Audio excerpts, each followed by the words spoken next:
Hello दोस्तों, स्वागत है आपका हमारे यूट्यूब चैनल ट्रेपेजियम क्लासेस में। दोस्तों, आज हम इस वीडियो में बात करने वाले हैं इकोसिस्टम के बारे में। जो हमारा जो आज का जो टॉपिक है, इंपॉर्टेंट टॉपिक होता है आपका आने वाले जो एग्जाम्स है आपका, चाहे सुपर टेट का एग्जाम हो, चाहे सी टेट का एग्जाम हो, चाहे आपका यूपी टेट का एग्जाम हो या फिर आपका रीट का एग्जाम, सभी के लिए जो दृष्टि से देखा जाए तो जो आपका जो इंपॉर्टेंट क्वेश्चन यहाँ से बन सकते हैं, तो हम आज इस वीडियो में पूरा डिस्कस करेंगे पारिस्थितिकी तंत्र के बारे में। ठीक है, इसको हम नॉर्मली बोला जाता है इकोसिस्टम। ठीक है, इसको क्या बोला जाता है? इकोसिस्टम। इस टॉपिक के बारे में हम पूरा डिस्कस करने वाले हैं आज।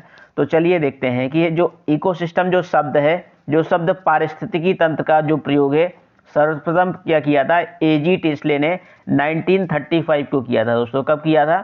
1935 को एजी टेस्ले ने 1935 में क्या है के द्वारा किया था। ठीक है, 95 के द्वारा किया था। और किसने किया था? एजी टेस्ले ने किया था। ठीक है, आगे किसी स्थान पर पाए जाने वाले जीव, अगर हम बात करें इकोसिस्टम की या पारिस्थितिकी तंत्र की, तो किसी स्थान पर पाए जाने वाले वे जीव, किसी स्थान पर पाए जाने वाले जीव समुदाय एवं वातावरण का संबंध पारिस्थितिकी तंत्र कहलाता है। ठीक है, क्या कहलाता है? पारिस्थितिकी तंत्र कहलाता है। मतलब किसी स्थान पर पाए जाने वाले जीव समुदाय एवं वातावरण का जो संबंध होता है वो पारिस्थितिकी तंत्र कहलाता है। ये आपको समझ में आ ही गया होगा। इसके बाद है कि किसी पारिस्थिति के निम्न दो प्रमुख घटक होते हैं। जो पारिस्थितिकी होती है, जो हमारी इकोसिस्टम होती है, उसके क्या है? निम्नलिखित दो प्रमुख घटक होते हैं। ठीक है, कितने होते हैं? दो प्रमुख घटक होते हैं। पहला जो अगर हम बात करें, पहला होता है जैविक घटक और जो दूसरा होता है अजैविक घटक। ठीक है, जो जैविक घटक होता है इसको हम बोलते हैं बायोटिक कंपोनेंट्स, और जो दूसरा होता है आपका अजैविक घटक, तो अजैविक घटक को बोला जाता है अबायोटिक कंपोनेंट्स। ठीक है, ये आप यहाँ से देख सकते हैं, इसको बोला जाता है अबायोटिक कंपोनेंट्स। इसके बाद क्या है, हम बात करेंगे पूरा डिटेल से जैविक घटक के बारे में और अजैविक घटक के बारे में। तो हम चलिए देखते हैं पहले जैविक घटक के बारे में। थोड़ा सा इससे पहले हम आपको बता दें कि ये जो परितंत्र है, जो इकोसिस्टम का जो परितंत्र है, वो किस प्रकार से काम करता है। तो सबसे पहले इसमें क्या होता है, ये आप इस इमेज के माध्यम से आप देख सकते हैं। तो सबसे पहले क्या होता है इसमें? परितंत्र। ठीक है, इसमें क्या होता है? सबसे पहले ये परितंत्र होता है। परितंत्र से क्या होता है? मतलब इकोसिस्टम, इकोसिस्टम से जो रिलेटेड होते हैं जैविक घटक और अजैविक घटक, ये जैविक घटक और अजैविक घटक, बायोटिक एंड अबायोटिक कंपोनेंट्स। ठीक है, अगर हम बात करें जैविक घटक की, तो जैविक घटक से क्या होते हैं? तीन टाइप्स के क्या होते हैं? रिलेटेड होते हैं, उत्पादक, उपभोक्ता और अपघटक। जो उत्पादक होते हैं वो अपना भोजन क्या स्वयं बनाते हैं फोटोसिंथेसिस की रिएक्शंस के द्वारा। और अगर हम बात करें उत्पादक की, तो उत्पादक के अंतर्गत क्या जाते हैं? प्राथमिक उपभोक्ता आ जाते हैं, जो क्या होते हैं? शाकाहारी होते हैं। और द्वितीय उपभोक्ता आ जाते हैं, जो शाकाहारी को खाने वाले होते हैं। ठीक है, इसमें प्राथमिक आते हैं, इसमें द्वितीयक आते हैं, और इसमें तृतीयक उपभोक्ता आ जाते हैं। जो अपघटक होते हैं, अपघटक के अंतर्गत तृतीयक उपभोक्ता आ जाते हैं, जो क्या करते हैं? मांसाहारी को खाते हैं। मतलब क्या है? जो प्राथमिक को क्या खाएंगे? द्वितीयक खाएंगे, और द्वितीयक को कौन खाएंगे? तृतीयक उपभोक्ता खा लेते हैं। ठीक है, और अगर हम बात करें अजैविक घटक की, जैविक घटक के बारे में हमने आपको पूरा बता दिया। अब अजैविक घटक, जो अजैविक घटक है, तो अजैविक घटक के जो अंतर्गत क्या क्या आते हैं? हमारे जो अकार्बनिक जो पदार्थ हैं, ऑक्सीजन, ठीक है, जो अकार्बनिक जो पदार्थ हैं, जो ऑक्सीजन हो गया, नाइट्रोजन हो गया, H2O हो गया और CO2, ये सभी जो क्या होते हैं? अकार्बनिक पदार्थ होते हैं हमारे। ये हमारे अबायोटिक कंपोनेंट्स के अंतर्गत आते हैं। मतलब अबायोटिक की अगर हम बात करें तो अजैविक घटक के अंतर्गत आ जाते हैं। उसी के अंतर्गत क्या आते हैं? जो कार्बनिक पदार्थ होते हैं, जैसे प्रोटीन हुआ, कार्बोहाइड्रेट हुआ, और ये जलवायु, प्रकाश, ताप, और ये सारे क्या हैं आपके? जो क्या होते हैं आपके? अजैविक घटक के अंतर्गत आते हैं। ठीक है, चलिए आगे बढ़ते हैं। आगे अब इसमें अब क्या है? पहला है आपका टॉपिक बायोटिक कंपोनेंट। ठीक है, जो बायोटिक कंपोनेंट्स है इसको हम बोलते हैं जैविक घटक। ठीक है, जैविक घटक के बारे में हम पूरा डिस्कस करेंगे इसमें। कि चलिए इससे देखते हैं कुछ इंपॉर्टेंट पॉइंट जो निकल के आते हैं कि ये अपने भोजन को क्या करते हैं? स्वयं तथा वातावरण के अकार्बनिक पदार्थों से बनाने में क्या होते हैं? सक्षम होते हैं। जो अकार्बनिक जो क्या होते हैं? जैविक घटक होते हैं, ये अपना भोजन क्या करते हैं? स्वयं बनाते हैं। मतलब जो अपना भोजन है फोटोसिंथेसिस की रिएक्शन के द्वारा अपना भोजन को है स्वयं बनाते हो, अकार्बनिक पदार्थों से बनाने में क्या है? सक्षम होते हैं। ठीक है, ये प्रायः क्या करते हैं? क्लोरोफिल की जो उपस्थिति में सूर्य के प्रकाश, जल, कार्बन डाइऑक्साइड से क्या अपना भोजन बनाते हैं। ठीक है, इसके बाद क्या है? इस क्रिया को हम क्या कहते हैं? फोटोसिंथेसिस की रिएक्शन हम कहते हैं। ठीक है, अगर हम फोटोसिंथेसिस की रिएक्शन की बात करें तो ये हो जाएगा, ठीक है, ये अगर हम फोटोसिंथेसिस की बात करें तो 6CO2 प्लस 12H2O, ठीक है, 6CO2 और प्लस 12H2O से हमें क्या बनेगा, C6H12 और O6, ये हमें क्या है प्राप्त होगा। बाकी आप इसको बैलेंस कर लीजिएगा, आ जाएगा। यहाँ पे हमें बच जाएगा 12, यहाँ पे हमें बचेगा, यहाँ पे हमें आएगा 6O2 प्लस अभी CO2 भी मिलने वाला है तो CO2, तो यहाँ पे आ जाएगा 6CO2, ठीक है। या बैलेंस कर लोगे तो आपको आ जाएगा पूरा ढंग से। आपको ये नंबर जो है आपके बैलेंस करना तो आपको आता ही होगा, ठीक है।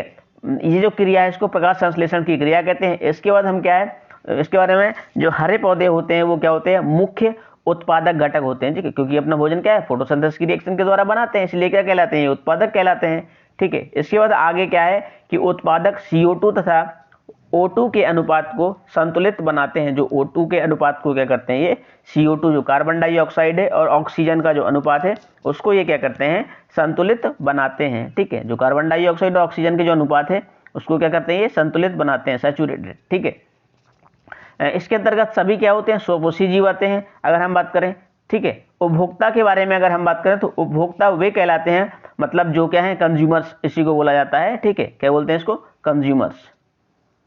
कंज्यूमर्स की अगर हम बात करें तो कंज्यूमर्स क्या होते हैं, उत्पादक द्वारा उत्पादित भोज्य पदार्थ को उपभोक्ता क्या करते हैं, ग्रहण करते हैं। इसके अंतर्गत क्या होते हैं, विषमपोषी आते हैं, ठीक है। इसके अंतर्गत क्या आते हैं, विषमपोषी जीव आ जाते हैं, ठीक है। इसके बाद क्या है आपका कि जो हेटेरोटॉपिक जीव आते हैं, ठीक है। विषमपोषी जो होते हैं उनको हम क्या बोलते हैं, हेटेरोटॉपिक जीव कहलाते हैं। और ये जीव क्या है, पौधों पर आश्रित रहते हैं। ये हम जानते हैं कि जो पौधे क्या होते हैं अपना भोजन स्वयं बनाते हैं, इसलिए क्या होते हैं, ये जीव जो होते हैं, जो हेटेरोटॉपिक जो जीव होते हैं, ये पौधों पर क्या है, आश्रित रहते हैं, ठीक है। इसके बाद अगला टॉपिक है कि इनको निम्नलिखित वर्गों में बांटा गया है। जो ये क्या होते हैं, इनको निम्नलिखित वर्गों में बांटा गया है। पहला हो जाएगा आपका प्राथमिक उपभोक्ता, और दूसरा हो जाएगा आपका द्वितीयक उपभोक्ता, जो तीसरा हो जाएगा आपका तृतीयक उपभोक्ता। लेकिन हम इससे पहले क्या है, इन तीनों के बारे में पूरा डिस्कस करते हुए चलेंगे डिटेल से, ठीक है। प्राथमिक उपभोक्ता के बारे में अगर हम बात करें तो ये हो जाएगा प्राइमरी कंज्यूमर्स। तो ये क्या होते हैं, शाकाहारी होते हैं और सिर्फ क्या है, पौधों पर ही आश्रित रहते हैं। जैसे हम बात करें गाय, बकरी, खरगोश, भेड़, चूहा इत्यादि क्या कहलाते हैं, मतलब ये प्राइमरी कंज्यूमर्स के अंतर्गत आते हैं, प्राथमिक उपभोक्ता कहलाते हैं, ठीक है। इसके बाद है आपका कि द्वितीयक उपभोक्ता। द्वितीयक उपभोक्ता मतलब क्या होता है, सेकेंडरी कंज्यूमर्स। सेकेंडरी कंज्यूमर्स वो होते हैं, ये वैसे क्या होते हैं, मांसाहारी जीव होते हैं, क्योंकि ये क्या खाते हैं, प्राथमिक उपभोक्ता को खा जाते हैं। तो जो क्या होते हैं, प्राथमिक उपभोक्ता जंतुओं को अपना भोजन बनाते हैं। प्राथमिक उपभोक्ता जंतुओं को क्या करते हैं, अपना भोजन बनाते हैं। जैसे क्या हुआ, चूहे का बिल्ली द्वारा खाया जाना। जैसे क्या, जो चूहा होता है, चूहे को क्या करता है, जो बिल्ली होती है उसको खा जाती है। तो किसके अंतर्गत आता है, द्वितीयक उपभोक्ता के अंतर्गत आ जाते हैं, ठीक है। अगला है आपका कि तृतीयक उपभोक्ता। तृतीयक उपभोक्ता की अगर हम बात करें तो इसके अंतर्गत वे जंतु आते हैं जो क्या करते हैं, द्वितीयक उपभोक्ताओं को क्या करते हैं, खा जाते हैं। अर्थात वे केवल क्या होते हैं, मांसाहारी होते हैं। जैसे क्या है, टिड्डे को घास ने खाया, तो टिड्डे को किसने खाया, जैसे टिड्डे ने घास को खाया, अब टिड्डे को क्या किया, मेढक ने खाया, मेढक को किसने खाया, सांप ने खाया। तो तृतीयक उपभोक्ता कौन हो गया, मेढक हो गया, ठीक है।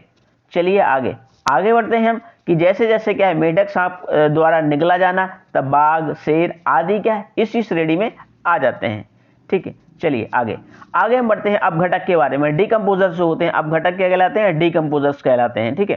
तो डिकम्पोजर्स के बारे में हम पूरा डिस्कस करते हुए चलेंगे। चलिए, ये क्या होते हैं, सूक्ष्मजीव, कवक तथा बैक्टीरिया आदि होते हैं, ठीक है। जो क्या करते हैं, पौधों तथा जंतुओं के मृत शरीर को क्या करते हैं, विघटन करते हैं। जो पौधों और जंतुओं का जो डेड बॉडीज होती हैं, इनको क्या करते हैं, वो विघटित करते हैं। तथा अकार्बनिक अवयवों का वातावरण में फिर क्या करते हैं, अकार्बनिक अवयवों का जो अवयव होते हैं, जो एलिमेंट्स होते हैं, जो उनका क्या करते हैं, वातावरण में छोड़ देते हैं। इस प्रकार से ये क्या करते हैं, पदार्थों के चक्रीकरण में सहायक होते हैं। जो क्या होते हैं, अपघटक होते हैं, डिकम्पोजर्स होते हैं। ये जो होते हैं पदार्थों के चक्रीकरण मतलब साइक्लिंग ऑफ मैटर्स में क्या होते हैं, सहायक होते हैं, ठीक है। इसके बाद अगर हम बात करें रासायनिक घटक के बारे में, तो केमिकल कंपोनेंट्स बोलते हैं इसी को, रासायनिक घटक को, ठीक है। अगर हम बात करें अकार्बनिक पदार्थ की, तो जो होते हैं अकार्बनिक पदार्थ की अगर हम बात करें, जैसे nitrogen, phosphorus, sulphur, oxygen, hydrogen, जल आदि क्या है, वातावरण में इन पदार्थों का चक्रण होता है। जो ये पदार्थ होते हैं, इन पदार्थों का वातावरण में क्या होता है, चक्रण होता है, ठीक है। क्या होता है, इनका चक्रण होता है। कार्बनिक पदार्थ कार्बोहाइड्रेट्स, प्रोटीन, लिपिड आदि के रूप में सम्मिलित हैं, ठीक है। कार्बनिक एवं अकार्बनिक पदार्थ अजैव एवं जैवीय घटक का क्या है, जोड़ने का काम करते हैं। जो जैवीय घटक होते हैं और जो अजैवीय घटक, इनको क्या है, जोड़ने का काम करते हैं। अगर हम बात करें बायोम की, बायोम का इंपॉर्टेंट टॉपिक है आपका, यहाँ से आपको एग्जाम से जो क्वेश्चन से आपके पूछ सकते हैं कि जो जंतुओं तथा पौधों के प्राकृतिक पारिस्थितिकी समूह बहुत बड़े क्षेत्र में क्या है, फैले हुए हैं। प्रमुख स्थलीय पारिस्थितिक तंत्र या फिर क्या है, विशिष्ट स्थलीय क्षेत्र में पौधे तथा जो जंतु के जो वायोम होते हैं, जंतु वायोम की अगर हम बात करें, उनके रूप में पहचाने जाते हैं। अगर हम बात करें बायोम क्या सबसे बड़ा स्थलीय समाज है, ठीक है, जो बायोम है वो क्या है, सबसे बड़ा स्थलीय समाज। इसके बाद है आगे कि जो अजीवीय घटक, अजीवीय घटक के अगर हम बारे में बात करें तो ये घटक क्या है, निर्जीव होते हैं। ये मुख्यतः क्या होते हैं, 2 प्रकार के होते हैं, ठीक है। आप यहाँ देख सकते हैं कितने टाइप के होते हैं, 2 प्रकार के होते हैं। पहला होता है जलवायु और दूसरा होता है मृदीय घटक, ठीक है। जलवायु के बारे में अगर हम बात करें तो इसके अंतर्गत तापक्रम, जो प्रकाश, आर्द्रता, जो ह्यूमिडिटी है, वायु, पीएच सांद्रता आदि घटक क्या इसी के अंतर्गत आते हैं। किसके अंतर्गत, जलवायुवी के अंतर्गत, ठीक है। अगर हम बात करें मृदीय की तो इसके अंतर्गत क्या है, मृदा आती है, ठीक है। इसके अंदर क्या आती है, मृदा आती है, जिसमें क्या है, खनिज सूक्ष्मजीव आदि विद्यमान रहते हैं। जिनमें क्या करते हैं, जो खनिज सूक्ष्मजीव जो होते हैं, जो वो क्या करते हैं, इसमें विद्यमान रहते हैं, ठीक है। जो अगला हमारा जो टॉपिक है वो है कि जो आहार श्रृंखला, फूड चेन के बारे में है, ठीक है। पूरा फूड चेन के बारे में इसमें डिस्कस करेंगे। जो फूड चेन होता है वो होती क्या है, और इससे जो रिलेटेड जो आपके इंपॉर्टेंट पॉइंट्स जो आपके एग्जाम्स में आ सकते हैं, उन सभी को हम डिस्कस करते हुए चलेंगे।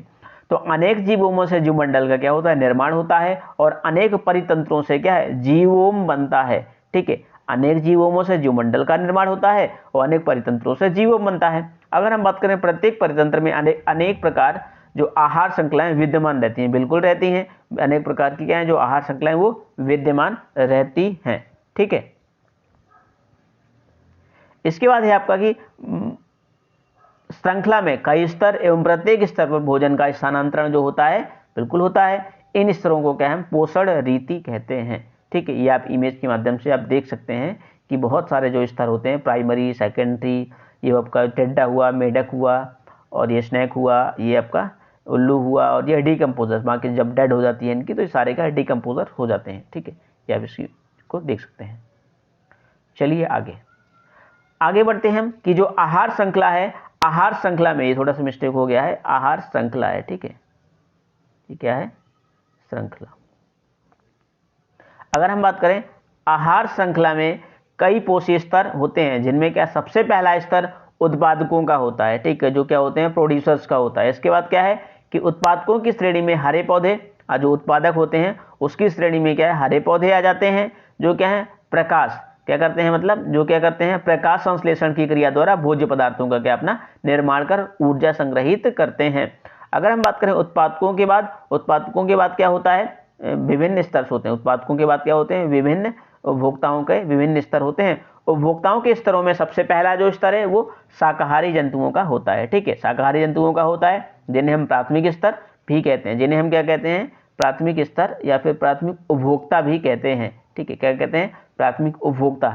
इसके बाद जो अगला है आपका कि इसके बाद मांसाहारी जंतु जो होते हैं उनका स्तर आ जाता है, जो उपभोक्ताओं के अन्य पतों जैसे द्वितीयक, तृतीयक आदि का क्या करते हैं, ये निर्माण करते हैं। और एक आहार श्रृंखला का उदाहरण अगर हम बात करें तो वो ये है, ठीक है। एक जो आहार श्रृंखला है वो आप यहाँ देख सकते हैं इमेज के थ्रू। ये आहार श्रृंखलाएं काफी जटिल होती हैं। कुछ मुख्य आहार श्रृंखलाएं ये है, जो आहार श्रृंखला इस टाइप से चलती है, तो स्थलीय होंगे, कुछ जलीय होंगे, और जलीय के अंतर्गत क्या है, कुछ मृदु जलीय भी होंगे और समुद्री भी होंगे, ठीक है। ये आप देख सकते हैं, ठीक है। अगला है कि अगर हम बात करें इस दिए गए एग्जाम्पल से, तो उसमें घास उत्पादक स्तर को निरूपित करता है। तो घासों तथा सूर्य की ऊर्जा का कार्बोहाइड्रेट, सूर्य की ऊर्जा का क्या है, कार्बोहाइड्रेट बनाने में इस्तेमाल किया जाता है, बिल्कुल, ठीक है। घासों का भक्षण हिरणों द्वारा किया जाता है, और इन हिरणों को क्या है, बाघ खा जाते हैं। अगर हम बात करें इन हिरणों की, तो इन हिरणों को क्या है, बाघ खा जाते हैं। इसके बाद अगर हम एग्जाम्पल की बात करें तो उसमें क्या है, टेड्डा जो क्या वनस्पतियों का भक्षण करता है, और जो शाक भक्षी हैं हार्बीवोरस कहलाते हैं, ठीक है। जबकि क्या है, टिड्डे का शिकार करने वाले जो मेढक हैं वो मांस भक्षी कहे जाते हैं, ठीक है। क्या कहे जाते हैं, कार्निवोर के अंतर्गत आते हैं, कहे जाते हैं। कुछ ऐसे भी जीव हैं जो क्या है, जानवरों का शिकार करते हैं और पौधों के उत्पादों को भी क्या है, भोज्य पदार्थों के रूप में ग्रहण करते हैं। ऐसे जंतुओं में मनुष्य का उदाहरण क्या है, सर्वश्रेष्ठ है, क्योंकि जो मनुष्य है वो क्या है, सर्वाहारी है, वो क्या है, ओमनिवोर है, मतलब सर्वभक्षी है। उसी को क्या बोलते हैं, सर्वभक्षी भी बोला जाता है। ठीक है, क्या बोलते हैं, सर्वभक्षी, मतलब ओमनिवोर कहे जाते हैं। ठीक है, चलिए आगे अगर हम बात करें कि एक परितंत्र में अनेक जो भोजन श्रृंखलाएं हैं एक साथ उपस्थित रह सकती हैं, जो एक साथ जो अनेक जो भोजन श्रृंखलाएं वो उपस्थित रह सकती हैं। एग्जाम्पल की अगर हम बात करें तो 4 कड़ियों वाली क्या है, भोजन श्रृंखला, जो कि क्या है, मैदान, जो मैदान है जो घास के, उसमें पाई जाती हैं। जैसे क्या है, हम देख सकते हैं ये जो घास के मैदान है उसमें पाई जाती हैं ये 4 श्रृंखलाएं वाली क्या है, कड़ियाँ। ये घास, टिड्डा, चूहा, सांप और ये आपका बाज। अगला कुछ इंपॉर्टेंट जो फैक्ट यहाँ से निकल के आए हैं, जो हमने पूरा ये टॉपिक डिस्कस किया है उससे रिलेटेड कुछ इंपॉर्टेंट जो फैक्ट हैं आपके एग्जाम्स में पूछे जा सकते हैं, उन सभी को भी हम डिस्कस करते हुए चलेंगे इसी वीडियो में। चलिए, तो जो जीव उत्पादक या उपभोक्ता होता है, मंडल की एक निश्चित संरचना होता है, वो क्या है, एवं उसे क्या है, पोषण रीति कहते हैं। ठीक है, क्या कहते हैं, पोषण रीति कहते हैं। ठीक है, 4 पोषण रीतियों वाली आहार श्रृंखला निम्नलिखित प्रकार की होती है। कौन कौन सी, निम्नलिखित, प्राथमिक, प्रथम पोषण रीति, द्वितीयक पोषण रीति और तृतीयक पोषण रीति और चौथी पोषण रीति। इन सभी के बारे में हम सबसे पहले डिस्कस करते हुए चलेंगे। चलिए देखते हैं, पहला प्रथम पोषण रीति के बारे में अगर हम बात करें तो उत्पादक का स्तर होता है जो क्या पौधों से बनता है। अगर हम बात करें द्वितीयक पोषण रीति की तो उस उपभोक्ता का होता है जो साधारणतः शाकभक्षी होते हैं, जैसे कीट। इसे क्या है, कीट को प्राथमिक उपभोक्ता भी कहते हैं हम। ठीक है, क्योंकि ये क्या करता है, ठीक है, हम इसको क्या कहते हैं, प्राथमिक उपभोक्ता भी कहते हैं। अगर हम बात करें थर्ड की तो तृतीयक पोषण रीति है, यह भी उपभोक्ता है, यह एक मांसाहारी होता है तो शाकाहारी जंतु कीट को खाता है, जैसे मेढक। इसे क्या है, हम द्वितीय उपभोक्ता कहते हैं। ठीक है, अगला चौथी पोषण रीति के बारे में अगर हम बात करें तो यह भी उपभोक्ता से बनता है, जैसे सर्प, यह भी क्या है, मांसाहारी होता है तथा मेढक को खा जाता है। एग्जाम्पल के अनुरूप अगर हम देखें तो इसे क्या, तृतीय उपभोक्ता भी कहा जाता है। ठीक है, ये आपको समझ में आ ही रहा होगा कि अगला इंपॉर्टेंट पॉइंट है कि साधारण आहार श्रृंखला में पोषी स्तरों की संख्या कितनी, 4 या 5 हो सकती है। कितनी, 4 या फिर 5।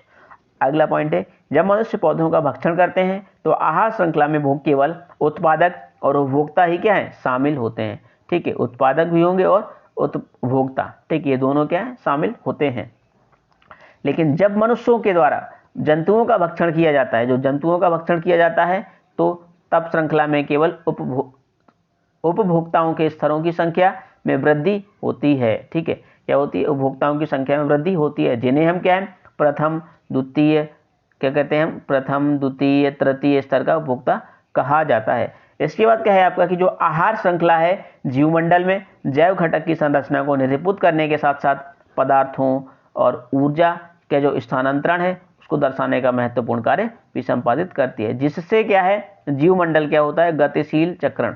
जो जीवमंडल गतिशीलता का जो ग्रहण, वो क्या करता है, गतिशीलता जो होती है उसको ग्रहण करता है। अगर हम बात करें अगले पॉइंट्स की तो यह बात क्या है, जीवमंडल की बहुत जो छोटी कार्यात्मक इकाई है परितंत्र के लिए भी क्या है, लागू होती है। जो परितंत्र है हमारा इकोसिस्टम है उसके लिए भी क्या है, ये लागू होती है।